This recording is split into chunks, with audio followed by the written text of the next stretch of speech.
দেখছেন ASR news.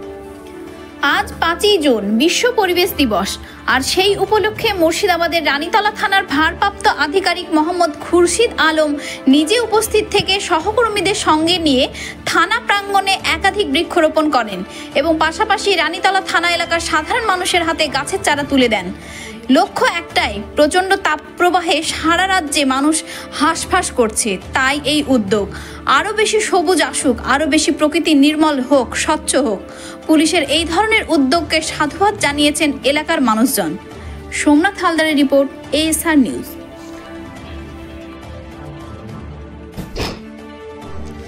আপনারা কোথায় এসেছেন? রানীতলা থানায়। কেন? আমাদের আজ বিশ্ব পরিবেশ দিবস উপলক্ষে রানীতলা থানার বড়বাবু আমাদের সবার হাতে গাছ তুলে দিয়েছে এবং এই গাছগুলো আমরা আমাদের পাড়াতে নিয়ে গিয়ে লাগাবো এবং তার পরিচর্যা করব। কারণ গাছ হচ্ছে একটি গাছ একটি প্রাণ, তাই আমাদেরকে গাছ লাগাতে হবে এবং মানুষের প্রাণ বাঁচাতে হবে। কারণ আজকাল পরিবেশের যেভাবে পরিবেশ দূষণ হচ্ছে, এই যে গাছ কাটা হচ্ছে, আমরা যদি গাছ না লাগাই তাহলে পরিবেশে অক্সিজেন নষ্ট হচ্ছে এবং মানুষের অসুবিধা হচ্ছে। তাই আমরা গাছ লাগাবো এবং তার পরিচর্যা করব এবং আমরা যেন সুস্থভাবে বেঁচে থাকি, তাই গাছগুলো লাগাবো। কে গাছগুলো তুলে দিল আপনাদের? আমাদেরকে গাছ তুলে দিল রানীতলা থানার বড়বাবু।